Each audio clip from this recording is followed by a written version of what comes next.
सुंभ जळाला तरी पीळ जात नाही अशी जी म्हण आहे ती राज्य सरकारच्या बाबतीत तंतोतंत लागू पडलेली दिसते।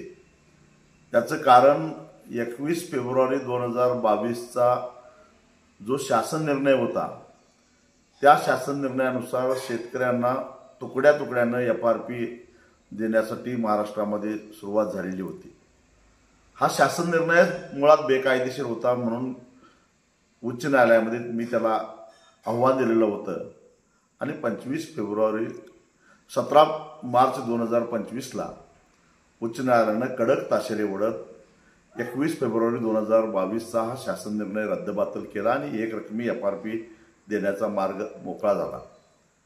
या आदेशानुसार आज शासन निर्णय झाला, परंतु सरकारनं साखर कारखानदारांचं बटीक असल्यासारखं पुन्हा आणि आपलं वर्तन ठेवलेलं आहे आणि जणू काही या उच्च न्यायालयाच्या निर्णयाला आव्हान द्यायचं आहे अशा आविर्भावात सुप्रीम कोर्टाच्या निर्णयाला अधीन राहून एक नवा शासन निर्णय झाला आणि तो 21 फेब्रुवारी 2000 पूर्वी जी एफआरपी देण्याची पद्धत चालू होती त्याच पद्धतीने एफआरपी देण्यात यावी असा निर्णय केला।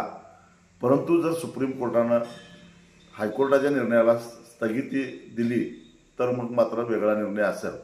याचाच अर्थ सरकार सुप्रीम कोर्टामध्ये उच्च न्यायालयाच्या निर्णयाला आव्हान देणार आहे। पण हे मला आधीच माहिती होतं, त्यामुळं सुप्रीम कोर्टामध्ये कॅव्हेट दाखल करून ठेवलेला आहे। मी वाट बघतोय राज्य सरकारची सुप्रीम कोर्टामध्ये कधी सुनावणी होते। पुन्हा एकदा राज्य सरकारला चारी मुंड्या चित केल्याशिवाय सोडणार नाही। पण एक लक्षात घ्या, जोपर्यंत सुप्रीम कोर्ट मुंबई उच्च न्यायालयाच्या निर्णयाला स्थगिती देत नाही तोपर्यंत या सरकारला ऊसाची एफआरपी एक रकमीच द्यावी लागेल आणि यावर्षी ज्या ज्या साखर कारखान्यांनी तुकड्या तुकड्यानं एफआरपी दिलेली आहे त्यांच्याकडून मागच्या 7-8 महिन्याच्या 15% व्याजासहित सगळा पैसा वसूल केल्याशिवाय त्यांना मी सोडणार नाही। कोथळी टाइम्स न्यूज चॅनलला सबस्क्राइब करा, लाईक करा, बेल आयकॉनला क्लिक करा। ताज्या घडामोडीसाठी आमचा नंबर आपल्या ग्रुपमध्ये ऍड करा।